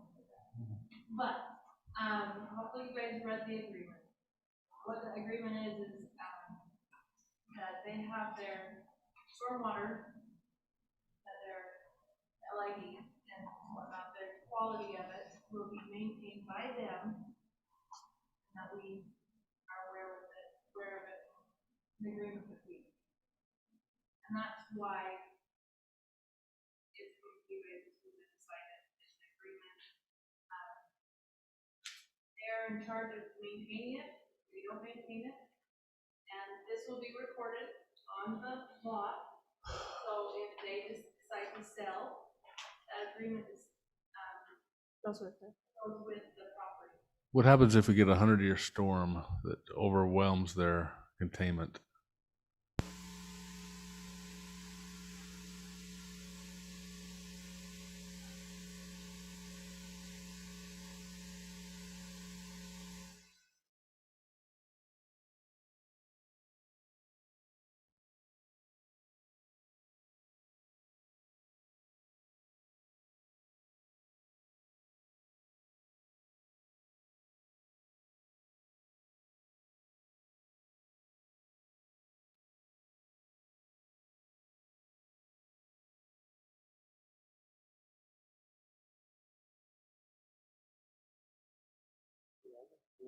I mean, it's not a very big lot. It's 1 acre or whatever. It's not a very big lot.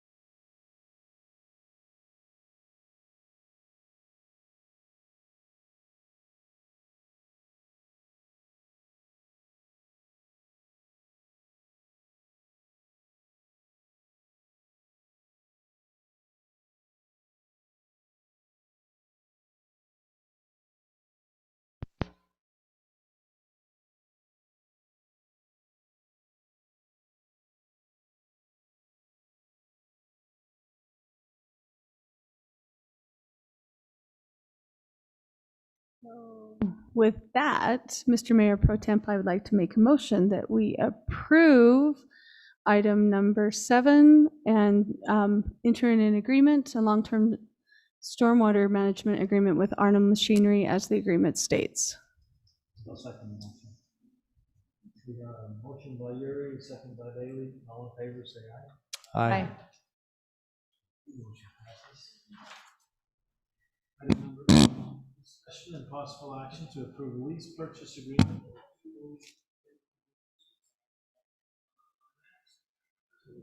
2021H. Chief Hadley. As you're aware, the 2 vehicles that were approved in late June were leased through Zions Bank, and the lease agreement you should have in front of you, they're requiring a resolution to go before the city council to approve that lease. So the numbers are there. If there's any questions on the lease or term amounts, or I can probably answer those for you. It's just a resolution that needs to go through the city council. It's the same as what's in the budget then? I mean, it was what Yeah, we it budgeted, right? came in right as, The same. we knew the numbers ahead of time, so actually I think we're a little under, so we did good on it. This is just part of the program that we keep, rotating Yeah. 2 in, 2 Well, out. these 2 are for the last 2 hires that we didn't get vehicles Okay. for, so we've been using old vehicles, sharing vehicles for the last 2 hires. So this will give each police officer their vehicle.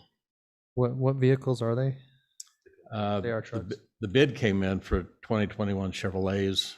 That's We've right. you we've mentioned always that. had Fords before, but Ford was unable to Yeah. deliver due to the computer chip issue. You had mentioned that previously about the Chevys, so now we're gonna place the Chevys in. Well, at least these These two. two? Yeah, we'll This we'll would be a see. good test to see. Yeah. Which one wins? Actually, the Ford? Ford dealer in American Fork also has a Chevy dealership in American Fork. And he says, we can't get you your Fords, but we've got 2 unspoken for Chevrolets on their way in. Huh. And it met the specs and equipment package we needed, so we jumped on it. And they gave us the state discount, the government discount, which saved us a little over $10,000 a vehicle. And then we got the lease price on top of that, so.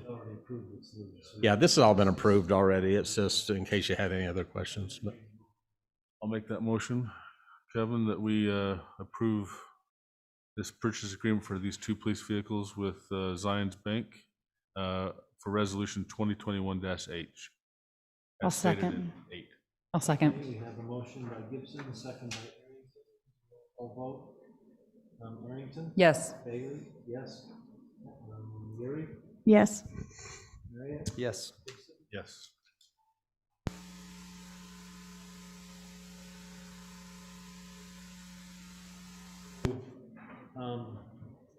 I hear from the public.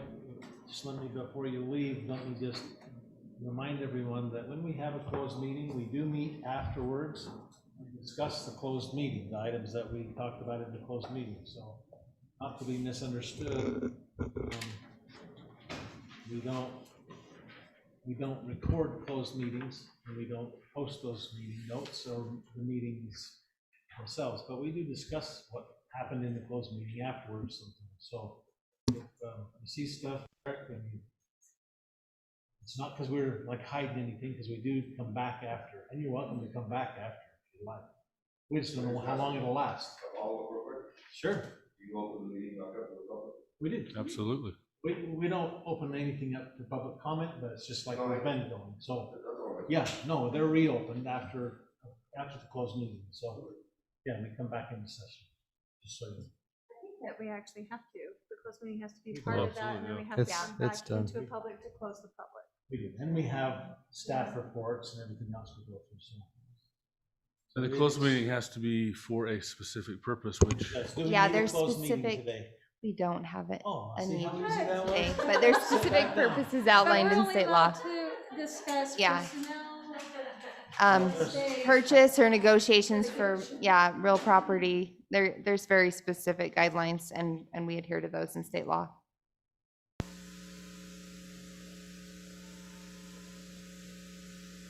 Our staff reports. We usually start with Chief Admin.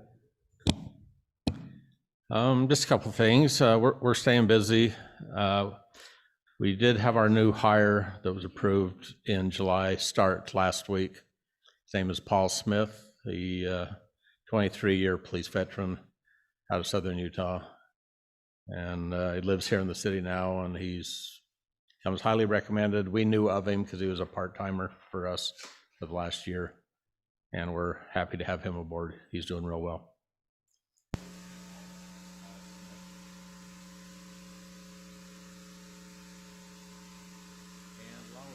A new hire came a need to promote a 3rd sergeant. We conducted sergeant interviews a couple weeks ago. And Pleasant View Police Master Officer Robbie Doan was promoted to the rank of sergeant. I think we all know Robbie and like Robbie, and I think he'll do an outstanding job. He's been with the city his whole career, 15 years, and we're excited to get him on board in supervisory capacity.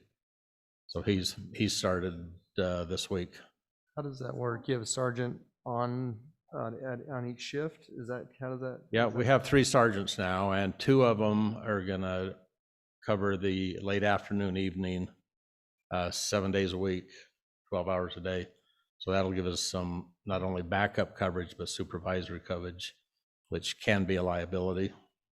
So we feel real good that we've got 7-day-a-week supervisory coverage, late afternoon and nights. And the 3rd sergeant is the detective sergeant, and he'll oversee the day shift as well as work with the detectives and administrative duties.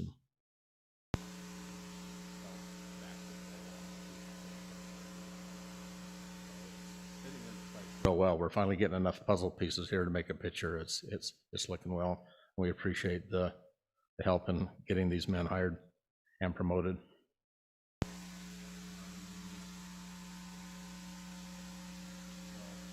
Part of our duty, we had a gentleman attempt suicide off 2700 North last week, pulled off the road and shot himself in the head.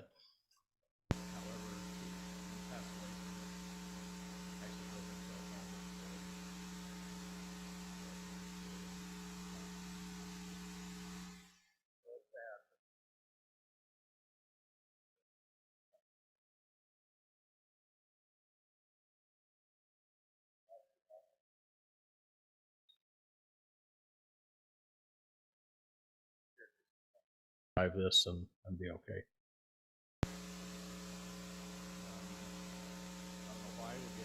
More sex crimes in. We're getting a couple of those almost every week.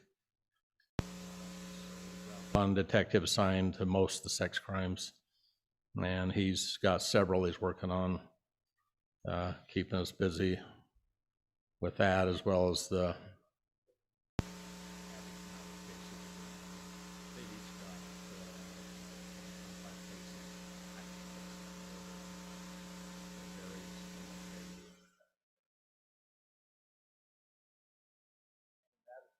usual.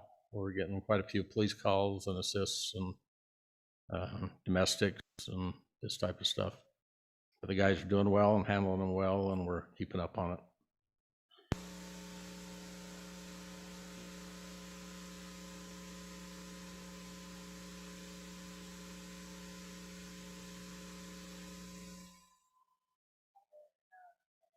And Laurie worked really hard on implementing our new phone system. And as you know, it's a cost savings to the city, which is just outstanding. And I have to say, they are pretty slick. It's a really nice improvement to what we had before.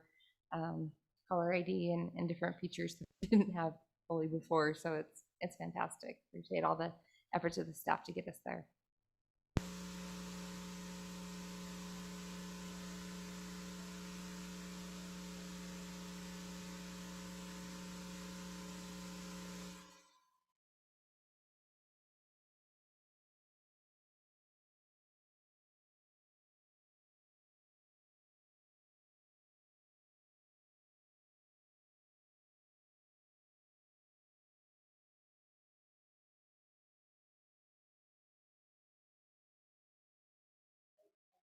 Other people helping with that, and you and your wife are definitely included, the mayor, Councilmember Yuri, and also Tyson Jackson. So it's exciting. It's really coming together, and it's so exciting, and to hear people's stories.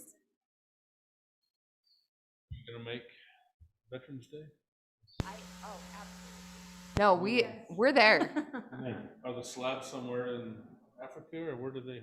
They came from India. Yeah, so They're in Pleasant View now, right?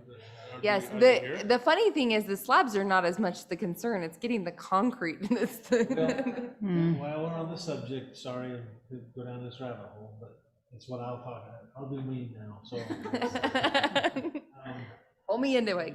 We did talk after our last meeting. We met for a minute and talked about just going ahead and having someone engineer everything, because we were behind the eight ball, ready to start, didn't have any real engineering, just had a kind of a drawing that was started by someone in the city and On a napkin? and it really was a little bit more, but not much. So our engineering firm, Dana and Company, agreed to do it for us. And we had to price everything, then they did it and told us no charge. So amazing. They've done an amazing amount of engineering work on footings and foundation, everything. It's all laid out. And plus they did a visual Rendering? So and there's been some changes because of the structure and what's happening.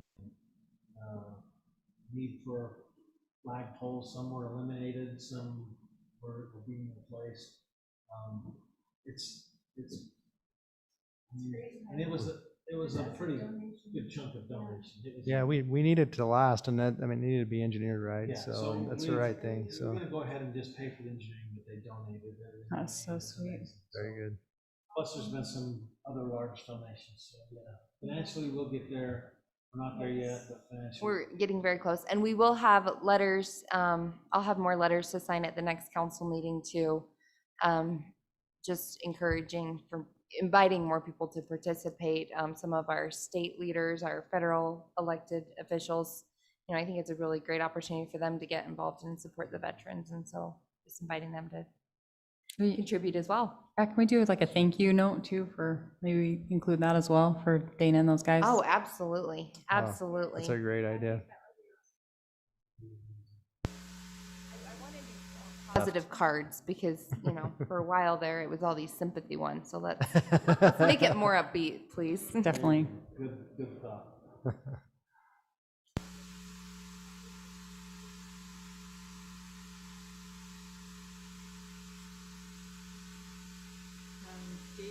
We maybe tag team with me here on this one, but we're continuing to push the fiber project forward. We've been meeting every other week.